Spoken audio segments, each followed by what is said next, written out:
Hello friends, lucky cooking রুমে সবাইকে আরও একবার স্বাগত জানাই। ঘরোয়া উপকরণ দিয়ে পোলট্রি মুরগি বা ব্রয়লার মুরগি কিভাবে অনেক বেশি সুস্বাদু করে রান্না করা যায় তারই রেসিপি শেয়ার করব আজ। আশা করছি আপনাদের ভালো লাগবে। আমার চ্যানেলটি এখনও সাবস্ক্রাইব করা না থাকলে চ্যানেলটি সাবস্ক্রাইব করার অনুরোধ রইল এবং ফেসবুক থেকে যারা দেখছেন আমার পেজটি ফলো দিয়ে রাখবেন। এখানে আমি 800 গ্রাম মাংস কেটে ধুয়ে পরিষ্কার করে নিয়েছি। মাংসটাকে ম্যারিনেট করার জন্য দিয়ে দিচ্ছি হাফ চামচ হলুদের গুঁড়া, হাফ চামচ লঙ্কা গুঁড়া, হাফ চামচ লবণ এবং অল্প একটু সরিষার তেল। এখন এই সব উপকরণগুলো মাংসের সঙ্গে খুব ভালো করে মিশিয়ে 10 মিনিট ম্যারিনেট করে রাখবো।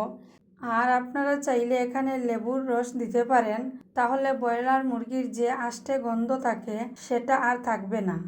এখন একটি বাটিতে 1 চামচ হলুদের গুঁড়া, 1 চামচ লঙ্কা গুঁড়া, 2 চামচ ধনিয়া গুঁড়া, 1 চামচ মুরগির মশলা, 1 চামচ জিরা গুঁড়া, এই সব উপকরণ কিছুটা পানি দিয়ে ভালো করে মাখিয়ে নিতে হবে।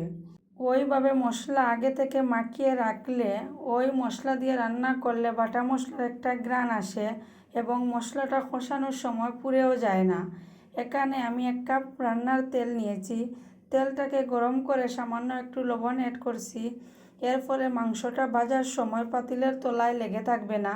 এবার ম্যারিনেট করে রাখা মাংসটাকে মিডিয়াম টু হাই ফ্লেমে রেখে হালকা করে ভেজে নিতে হবে। লো ফ্লেমে কোনোভাবেই মাংসটাকে ভাজা যাবে না, এতে করে মুরগি থেকে পানি ছেড়ে দেবে আর ভিতরে মশলা ঢুকবে না। মাংসের এক পাশ ভাজা হয়ে গেলে এখন অপর পাশটিও সেমভাবে ভেজে নিতে হবে। বেশি ভাজা যাবে না, এতে করে মাংসটা অনেক বেশি শক্ত হয়ে যাবে আর খেতেও ভালো লাগবে না। 4 টুকরা দারুচিনি, 4 টুকরা ফেটানো এলাচ, 3টা লবঙ্গ, 2টি তেজপাতা দুভাগ করে নিয়েছি। এগুলোকে 15 থেকে 20 সেকেন্ড ভেজে দিয়ে দিচ্ছি 1 বাটি পেঁয়াজ কুচি। পেঁয়াজটাকে নাড়াচাড়া দিয়ে ভেজে নিচ্ছি। পেঁয়াজটা যখন হালকা বাদামি কালার রং ধরবে তখন দিয়ে দিচ্ছি আগে থেকে মেখে রাখা গুঁড়া মশলা।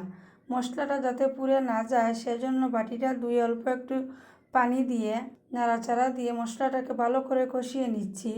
আর পুরো কাজটা আমি কম আঁচে করে নিচ্ছি, তা না হলে মশলাটা পুড়ে যাবে আর মাংসের কোনো স্বাদ থাকবে না।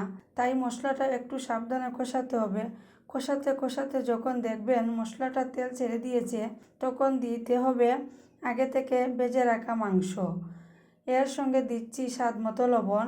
ভালো করে নাড়াচাড়া দিয়ে মশলার সঙ্গে মাংসটা 5 মিনিট কষিয়ে নিতে হবে। আমি আদা রসুন বাটা দিতে ভুলে গিয়েছিলাম, তাই এখন ঢাকনা খুলে দিয়ে দিচ্ছি 1 চামচ রসুন বাটা, 1 চামচ আদা বাটা। এটাকে একটু নাড়াচাড়া দিয়ে আবারও ঢাকনা দিয়ে ঢেকে রাখবো। ঠিক 5 মিনিট পর ঢাকনা খুলে নিচ্ছি। একটু নাড়াচাড়া দিয়ে 3 কাপ ফুটন্ত গরম পানিতে মাংসটাকে সেদ্ধ হতে দেব। এর সঙ্গে দিচ্ছি 4টি চেরা কাঁচা লঙ্কা। এই অবস্থায় সর্বোচ্চ 20 মিনিট রান্না করলেই হয়ে যাবে। চুলার আঁচটাকে মিডিয়ামে রেখে একটু সময় নিয়ে পুরো রান্নাটা করে নেব। এতে করে মাংসটা খুব বেশি নরম হবে, সফট হবে, খেতেও অনেক সুস্বাদু হবে। রান্নার একদম শেষে দিচ্ছি হাফ চামচ গরম মশলার গুঁড়া। একটু নাড়াচাড়া দিয়ে আরও 2 মিনিটের মতো রান্না করে নিচ্ছি। শুরু থেকে শেষ পর্যন্ত আমি যেভাবে রান্না করছি সেমভাবে একবার রান্না করলে আশা করছি বারবার রান্না করবেন। আমার আজকের রেসিপিটি যদি আপনাদের ভালো লেগে থাকে একটি লাইক করবেন, কমেন্ট করে জানিয়ে দিবেন কেমন হয়েছে। আরও এই ধরনের সহজ রেসিপি পেতে আমার চ্যানেলটি সাবস্ক্রাইব করে রাখবেন এবং ফেসবুক থেকে যারা দেখছেন পেজটি ফলো দিয়ে রাখবেন। আজকে এই পর্যন্তই, দেখা হবে নতুন কোনো রেসিপি নিয়ে।